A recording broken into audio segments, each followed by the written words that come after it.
Hi, my name's Judy and my channel is Judy's Losing It.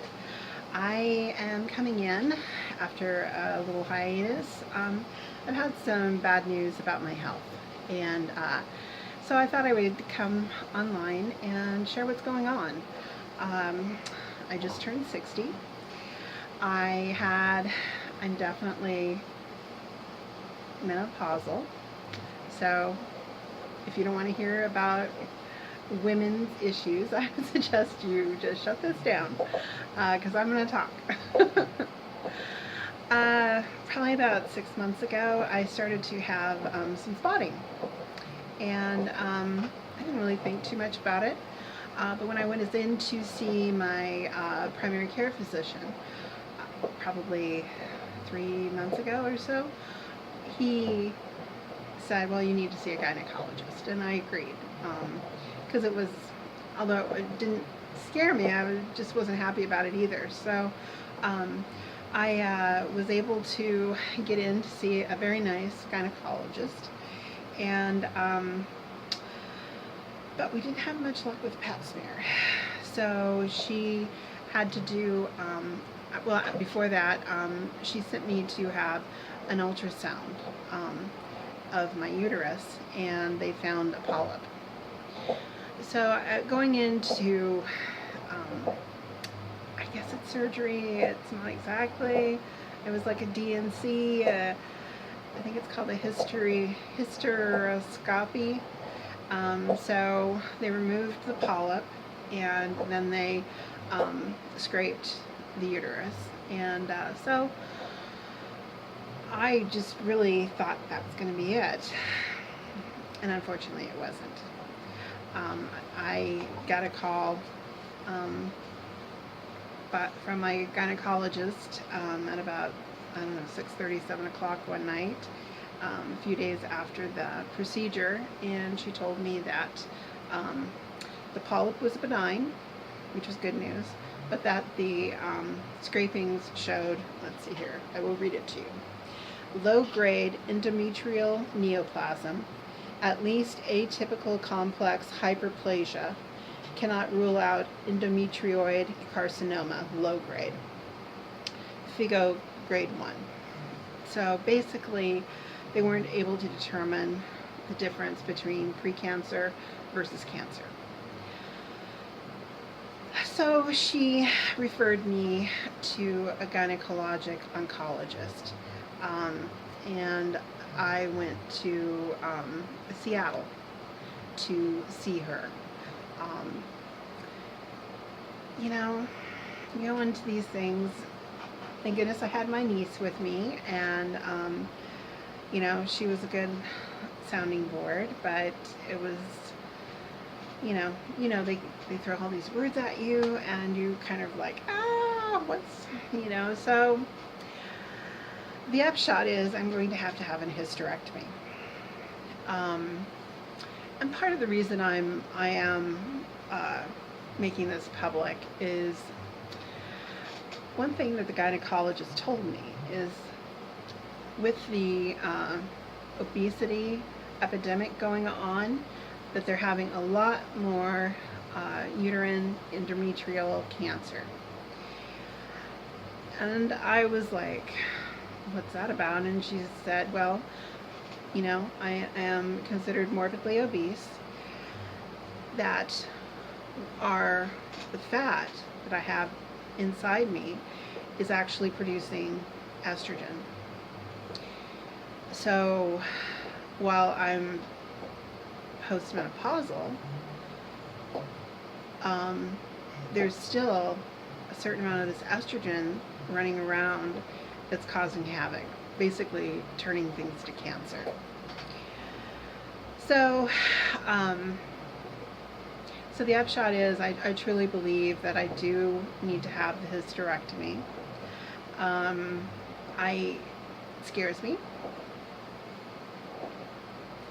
It's a Trendelenburg position, so my head is going to be lower than my butt, and so I am actually going to have to go see a cardiologist to make sure that I am in good enough shape, strong enough to go through this surgery, which is rather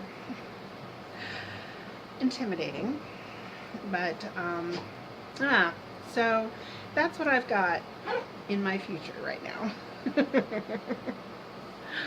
I just want to put it out there, though, because I have really been trying to do more promoting of body positivity, and my Sawyer, get the ball. Get the ball.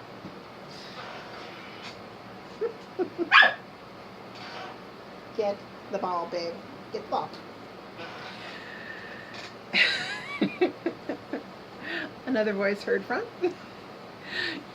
It's his little baby bark. It's like, oh, I'm too much of a baby to go get that ball. Anyways, I love him. But I just want other women to know that when you do have excess weight, particularly like what I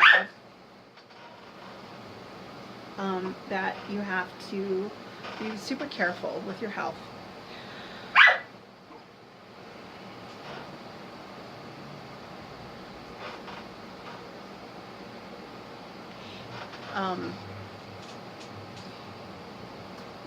I'd like to say that, you know, I haven't necessarily looked at obesity as a curse, but I have a feeling the longer it goes like this, the more risk I'm putting my body in, and so, as well as stresses. So I am looking at, I mean, I've already discussed this, but I am looking at weight loss surgery. I've been, you know, it was the first thing we actually talked about when I went into the office to talk to the surgeon. She's like, well, have you considered weight loss surgery? And I came back at her. It's all I've been thinking about for 3 years, you know. I got denied last summer, early summer, I think in July. You know, I was devastated, mad, angry with my health insurance, but chose not to fight it because I just felt like putting energy down a rabbit hole, and they're only going to say no.